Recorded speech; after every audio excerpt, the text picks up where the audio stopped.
আলাইকুম, welcome to my channel Nasima's kitchen. আজকে আমি তৈরি করব রূপচাঁদা শুটকি ভুনা। রূপচাঁদা শুটকি ভুনা তৈরি করার জন্য এখানে আমি দুটো বড় সাইজের রূপচাঁদা শুটকি নিয়ে নিয়েছি। এটা এখন আমরা কেটে নিব। এরকম ছোট ছোট টুকরো করে কেটে নিয়েছি ভুনা করার জন্য। দুটো শুটকি আমরা এখানে কেটে নিয়েছি। আর লাগছে এখানে আমি 2 ধরনের তেল নিয়েছি, রান্নার রেগুলার তেল, সরিষার তেল। এখানে 2টা মিডিয়াম সাইজের টমেটো কিউব করে কেটে নিয়েছি। 1 কাপ পেঁয়াজ মোটা মোটা এভাবে করে কেটে নিয়েছি।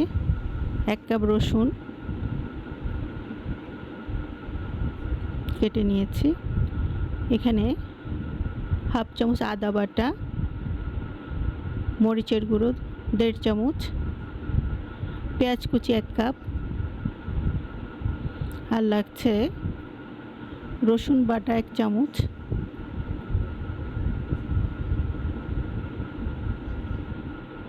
এখানে হলুদের গুঁড়ো নিয়েছি 1 চামচ, লবণ স্বাদ মতো, কিছুটা ফ্রেশ ধনিয়া পাতা কুচি, 6-7টা কাঁচামরিচ, ভাজা জিরার গুঁড়ো হাফ চামচ। বিসমিল্লাহির রহমানির রহিম। আমরা একটা প্যান নিয়ে নিলাম। যে শুটকিগুলো আমরা কেটে নিয়েছিলাম এগুলো আমরা ড্রাই রোস্ট করে নেব। শুটকি থেকে সুন্দর একটা অ্যারোমা বের হওয়া পর্যন্ত আমরা ভেজে নেব। আমাদের শুটকি থেকে একটা অ্যারোমা বেরিয়েছে, সুন্দর গন্ধ। এখন আমরা এখানে পানি দিয়ে দিচ্ছি। এই পানিটার সাথে শুটকিটা আমরা একটু ফুটিয়ে নিচ্ছি, যাতে শুটকির ভিতর এক্সট্রা কোনো ময়লা বালি থাকলে এগুলো বেরিয়ে যাবে। এখন আমরা শুটকিগুলো ধুয়ে নিয়ে নিচ্ছি। চুলায় একটা প্যান বসিয়ে দিলাম, দিয়ে এখানে আমরা দিয়ে দিচ্ছি সরিষার তেল। আমি এখানে 2 ধরনের তেল দিয়ে রান্না করছি, আপনারা চাইলে যে কোনো একটা দিয়ে করতে পারেন। আর রান্নার রেগুলার তেল, 2টা মিশিয়ে রান্না করলে শুটকিটা খুবই টেস্টি হয়। দিচ্ছি পেঁয়াজ কুচি। পেঁয়াজ কুচিটা আমরা নেড়ে চেড়ে ভেজে নিব। পেঁয়াজ কুচিটা হালকা সফট হয়ে যাবে, কালার চেঞ্জ হয়ে যাবে।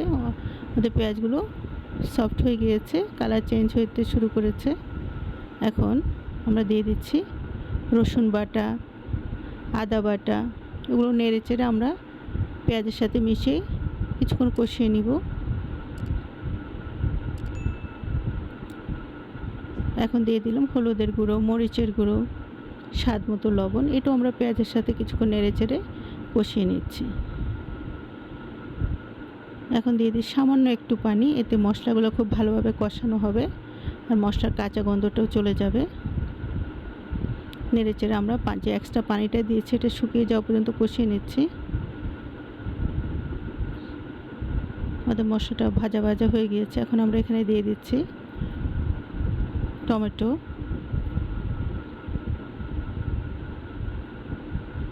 টমেটো দিয়ে আমরা এটা ভালোভাবে কষিয়ে নিব। টমেটোটা মশলার সাথে একদম গলে যাবে আর টমেটোর এক্সট্রা পানিটাও শুকিয়ে যাওয়া পর্যন্ত আমরা এটা কষিয়ে নিচ্ছি। চারপাশে তেল ছাড়তে শুরু করেছে। এখন আমরা এখানে দিয়ে দিলাম শুটকিগুলো। শুটকি সব কিছুর সাথে নেড়েছে আমরা কিছুক্ষণ কষিয়ে নিব। 3-4 মিনিট আমরা এভাবে কষিয়ে নিচ্ছি।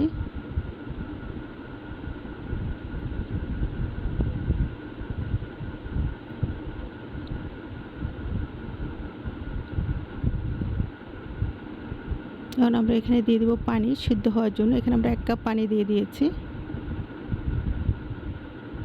চারপাশ থেকে মশলাটা নামিয়ে দিচ্ছি।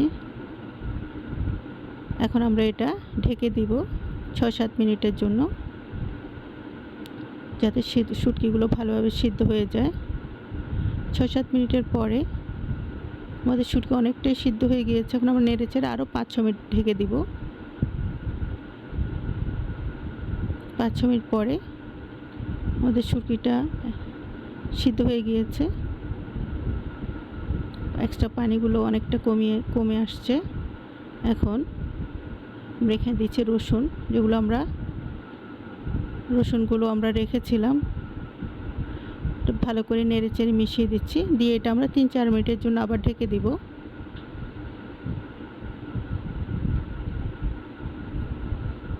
আমরা স্টেপ বাই স্টেপ জিনিসগুলো দিচ্ছি একটা একটা করে। 3-4 মিনিট পরে একটু নেড়ে চেড়ে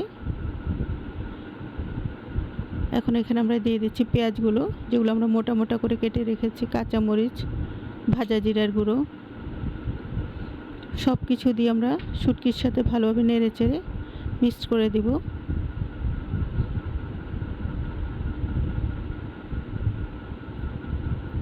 আমাদের এগুলো মিশানো হয়ে গিয়েছে, নেড়ে চেড়ে আমরা এটা দিচ্ছি। এখন এটা আমরা আবার 3-4 মিনিটের জন্য ঢেকে দিব।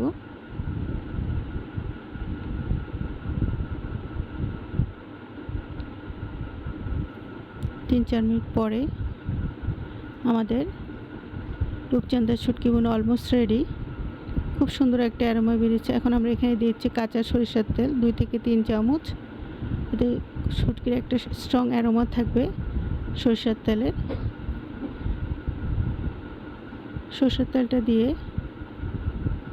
আমরা আবার ঢেকে দিচ্ছি 2-3 মিনিটের জন্য।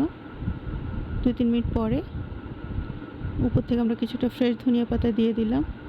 ব্যাস রেডি হয়ে গেল আমাদের শুটকিগুলো। আমরা এখন চুলা বন্ধ করে 5 মিনিট ঢেকে রাখবো যাতে সব কিছুর অ্যারোমা মিশে যায়। 5 মিনিট পরে মাশাআল্লাহ খুব সুন্দর একটা অ্যারোমা বেরিয়েছে।